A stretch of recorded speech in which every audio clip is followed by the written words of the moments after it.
introduce Andy. Andy Caswell of Catheters for Free BC Foundation leads a new advocacy group with a goal to obtain provincial funding for hydrophilic catheters so that every British Columbian can pee for free. Andy has a neurogenic bladder after a surgery in 2021. I was standing up paddleboarding on a Thursday and lost the use of both my legs suddenly on Friday afternoon. Now retired, Andy's one of the uninsured in BC, saddled with the high cost of purchase catheters. As part of this session, Andy will present the problem, the advocacy action plan, and the goal of Catheters for Free BC Foundation. Everyone in BC should have the right to pee for free. And on that note, I'll pass it on to you, Andy. Well, good afternoon. Well, thank you very much.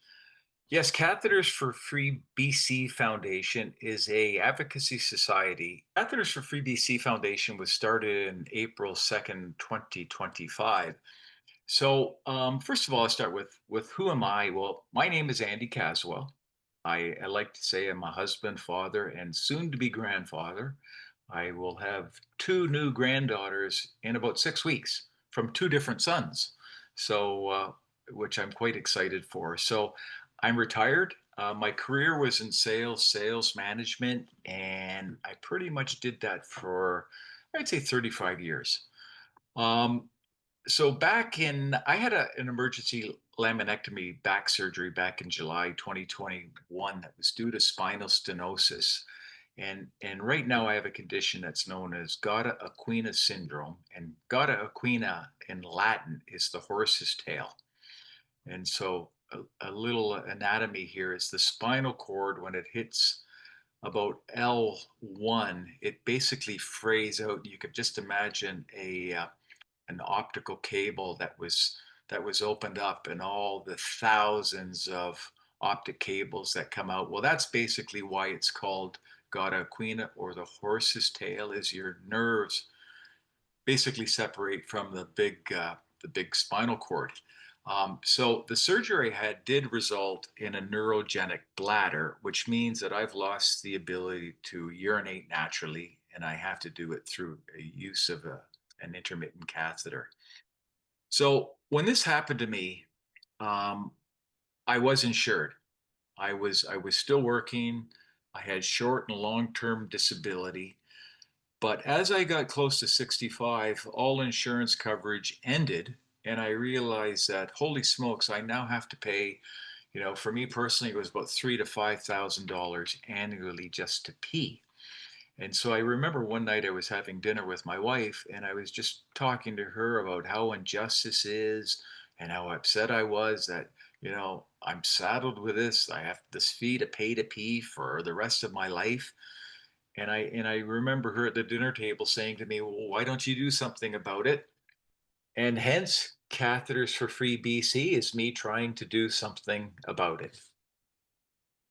So back in 2025, there was a group of us, and we got together through a couple of online meetings where we shared ideas.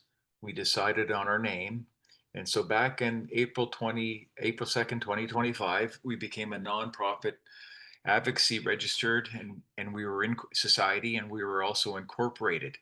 Um, we did obtain a commitment for some sponsorship dollars, which allowed us to do things like purchase software to build a website, some software to create infographics, that sort of thing. So on May 2025, not very long ago, maybe just about 2 months ago, we launched our website, which is cathetersforfreebc.ca. So what is our purpose as an advocacy group? We want to ensure that every British Columbian can pee for free. We are calling on the BC government to recognize the Canadian Urological Association, plus the Urology Nurses of Canada, Canadian Nurse Continence Advisors, and the nurses who specialize in wound, ostomy, and continence Canada, all of whom recognize that single-use hydrophilic catheters are the gold standard of care. So our goal is to legislate financial support in BC so that these essential medical devices are publicly funded for every British Columbian. So what are the BC stats? Well, if you look at BC, we figured approximately 26,000 people who are living with a spinal cord injury or other disabilities who cannot urinate with the help of a catheter. And when I say other disabilities, there's be things like cancer, prostate cancer, spina bifida, MS. They all can have resulted in a condition where someone is unable to urinate without a catheter. Close to 90% of people in BC with a spinal cord injury have a neurogenic bladder, and that requires the use of a catheter. Now, when you think how often the average person has to urinate throughout the day, you're looking at, well, with a catheter, it's 4 to 6, and we're probably less than most um, because it just isn't that easy. But if you look at if you're uninsured, it results in thousands of dollars in out-of-pocket costs annually for people in BC. As a result of that, of the group of uninsured, 33% of the intermittent catheter users have to wash and reuse their catheters due to the high cost of these devices, and they are licensed by Health Canada as single-use devices only. So back in May, what we did is we launched our website, which is cathetersforfreebc.ca. And so what I have here is I've got a screenshot of part of the homepage. And right in the middle is the purpose of our website, or the main purpose is we wanted to get people to sign our petition. And so right below, if universal healthcare is free, why do we have to pay to pee? And you can see the please sign our petition button. Once you click that, it automatically takes you to this site here where you would just click yes, that you do support the right for every British Columbian to pee for free. You put your email address, your name, and you hit submit. And that's really all we're asking people to do right now is show that you support us. Hopefully we can build a list of supporters of thousands of people. Right now, as you can see, this is actually of July 3rd. I think we had 238 signatures of support, which is quite a bit less than that I was hoping, but I do realize that our website's new. Most people don't realize what our website is, what we're basically striving to do, and why we're doing it. But as you can see here, I can actually get analytics in terms of how many viewers we have each week. Do they hit more than one page, that sort of thing. So it has been quiet up to this point. When you go under our website, you'll see up the top, you've got kind of like a table of context where you had our home site. Then we've got something that I call our stories. And in this portion right now, all I have up and posted is kind of like a press release of what we're trying to do. So it says, the Catheters for Free BC Foundation is urging the provincial government to recognize international best practices and fund single-use hydrophilic catheters for individuals with a neurogenic bladder, a condition that makes natural urination impossible. And basically it states what we're trying to do is to get the government of BC to fund the cost of catheters for every British Columbian. And as I say here, this isn't a choice or a convenience, it's a matter of survival for the people that have to use catheters. And I've got here, and I have up to $9,700. It's higher than that for many people. Um, so, I up to 15,000, depending on your hand dexterity. There's a number of factors that come into play in terms of how much you have to pay for catheters. It is this page that I hope to start posting stories of individuals in BC who are financially affected negatively by the fact that BC does not insure or fund the uninsured in our province. And then I've got a site here where what I call information. And what I've been using in this information page on our website for is basically to post infographics.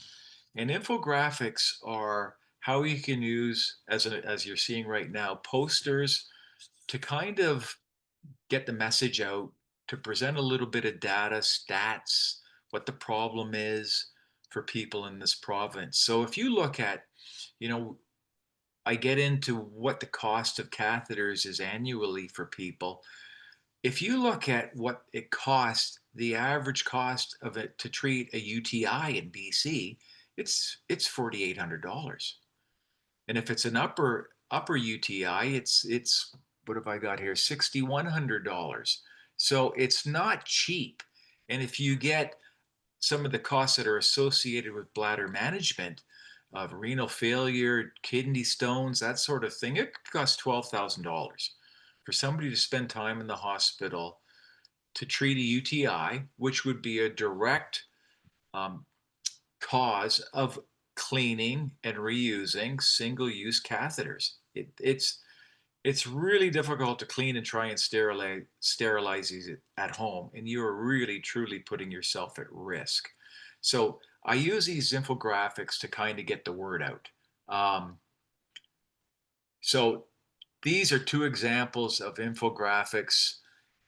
We can create these posters. So if we ever got to the point where we wanted to display these publicly, they're easy to build.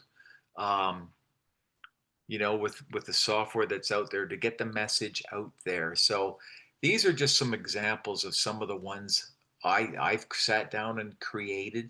I get into the mental health issue with social isolation. Um, there's a number of factors that not funding catheters, other than the risk of UTIs from cleaning, but mental health. If the government funded these for people, they'd find that they would be more readily available to enter the workforce. They're they're going to get out there. They're going to meet people. They're not going to be trapped at home. There's just so many reasons in my mind why this is something that the government of BC should fund. And again, these are some other examples of what I've done with infographics, and they're hard to read, I know. And so I've actually gone away from these long, tall ones and gone to more doing posters, because with a little bit less information, because I realize online it's much easier to read. So where are we right now? And as I say, we Catheters for Free BC. Well, for basically for the balance of this year, and it's what I call the gentle touch. So at this point in time, the BC government really doesn't know who Catheters for Free BC is. So at the end of July, we are going to provide a submission to the Ministry of Health. And this submission will be a report basically where we're going to identify the problem, some of the some of the issues that this problem is causing, and what we feel the solution is, which is going to be to fund hydrophilic single-use catheters for every British Columbian. So this will be done at the end of this month. There's 3 people that work who are Ministry of Health officials, and I will be directing the submission to them. In mid-August, I'm going to follow up on the submission. In mid-September, I'm going to send the exact same submission to the Minister of Health's office. So that would be Josie Osborne. And again, I'm going to be asking for a meeting to discuss our recommendations.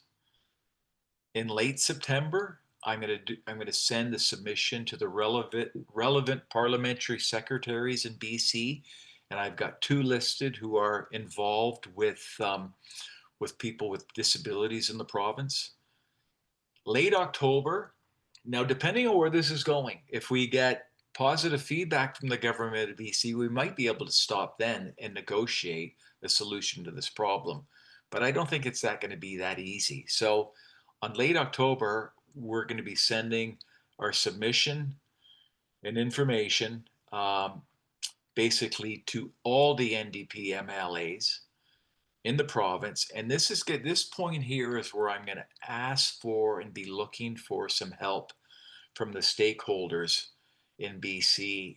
In other words, I'm going to be looking for people who are basically saddled with having to purchase their own catheters, where we can go visit the MLA in their constituency. And I want to do this with as many NDP MLAs as possible. So we'd probably be looking at sometime in the fall. In mid-November, we're going to go to the opposition. And so we'll send meeting requests, probably a copy of the submission to the Conservatives and the Green MLAs to brief them on what our recommendations are and see if we can secure their support for advancing this within the government. So that, in a nutshell, is kind of what we're going to do for the balance of this year. Get the submission done, get it out there,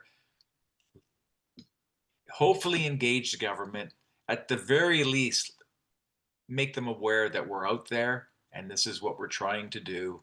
And hopefully we won't be ignored.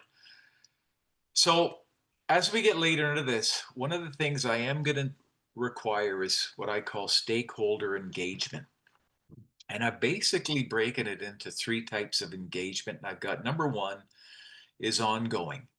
And this is where, if we can get anybody who would be willing to participate in a volunteer committee, an executive of Catheters for Free BC, where we could review government engagement materials, ensure that our voice, our experience is represented, do a little bit of work at editing and signing letters to the MLAs, because we will be doing quite an email blitz to the government within this province. And then, even to the point where you could be involved in internal planning strategy meetings with spinal cord, with Catheters for Free BC and others, and to get this thing going. The next would be what I would call passive engagement. And that would be, we might ask people to just edit a letter, to sign a letter to the MLA in their constituency, and then participate in a meeting. And I would make myself available to be in that meeting also. So it would typically be, it might be just two of us from Catheters for Free BC, myself, but I would like to have someone who lives in the constituency area of the person or the MLA we're meeting with. And then the last thing I have here is limited engagement. And that's something as share your story. Or write a letter of support for what we're trying to do. Or, like I said, a personal impact story. You're not really meeting with anybody or speaking with anybody in government, but what you're doing is you're kind of making people in BC aware of how this truly negatively affects you and why it's important that we get the government to basically buck up and help fund Catheters for BC so that everybody has the right to pee for free. So it'll probably be, I would say, in a month or two that I will be looking for a few individuals who want to volunteer to get up and help with some of this, because the more help, the quicker we can get things done. So, I've got here, how can you help? Well, I would say the main thing is right now and over summertime is please pass on our website to your friends, your work associates, your family, have them sign our petition, and then have them pass it on to their friends, work associates, and family to see if we can get our number of people who have signed our petition up to where it's in the thousands for when we actually get down and sit with MLAs. Volunteers to help our advocacy. The one that I think is so important is sharing of stories. That makes it real. It really does. If it makes it real for the able-bodied community to know just how people are struggling. I'm sure most people have no idea that most of us with spinal cord injury can't urinate on our own. I mean, it's going to be an eye opener for many people. And I think once they find out that what you have to pay for that, I do think it garner a lot of support for what we're trying to do. Um, again, to volunteer for MLA meetings, review government engagement materials, and then participate in internal strategy meetings. So that's kind of what we need moving forward. Like I said, we are very new at this point in time. I do have an email. It's andy.caswell at cathetersforfreebc.ca. Um, Please feel free to reach out to me if you've got if you want to help our cause, if you'd like to volunteer support, if you have ideas in terms of how we can get the government engaged or the public, I would love to hear from you. So again, I'd like to thank you for your time. Catheters for Free BC Foundation, again, is a nonprofit society, and our goal is to have every British Columbian, not only the insured, every British Columbian should have the right to pee for free. So thank you. Any questions? Thank you so much for that presentation, Andy. So I'm just gonna like sum everything up from what I heard you say, Andy. So the first thing that you really want to do is have people sign the petition. Yeah. And that's when you go on the website and you click on the contact page, there's a little, it will take you to the section where you fill out the info. So that's like most important. And anyone can do it. So it's not just the person with spinal cord injury. You don't have to use a catheter. It can be anybody, as you said, right? So Yeah. is there like a deadline for that? Or is it just No. going to be ongoing? I'm going to Yeah. leave it ongoing. There's really no deadline for it. I will go in there and every once in a while look at it and export it to like a Excel spreadsheet and just save them. But no, I can keep that on there for as long as I want. But essentially, you probably want to have information for these meetings, right? Totally. So Yeah. the more people's names you have in that, the more ammunition, is probably a bad word to use, you have, 100%. right? So it's not, so probably you want people to, within this next month, to just spam it, basically. Yeah. Yeah. Yeah. Yeah. Okay. And then the next thing besides that is the stories, as you mentioned, right? So videos, writings, people's experience, and then they just send them over to you, or and then What you, they would how do are is you going to use that? yeah, send them over to me, and then what I can do is I can post them on to get them up on the site. We want to get people away from cleaning, reusing catheters because there's a high risk of a UTI. And if they do get a UTI, what does it cost the government to treat that UTI, right? So we got to look at, okay, if you spend some money in preventive maintenance, will you save it down the system in hospital costs? And I think there's that piece. There's also the piece that we want to have as few people in our hospitals, our overcrowded hospitals, as possible. So if there's a way to keep people healthy and out of the hospital, there's a cost associated with that also. And then And then there's, oh, sorry, go ahead. Go ahead. then the other piece is mental health. I mean, and that's a really big piece. I can, I'll use an example for me. When I first knew I had a neurogenic bladder and I'd have to catheter all the time, I literally thought, how am I going to go anywhere?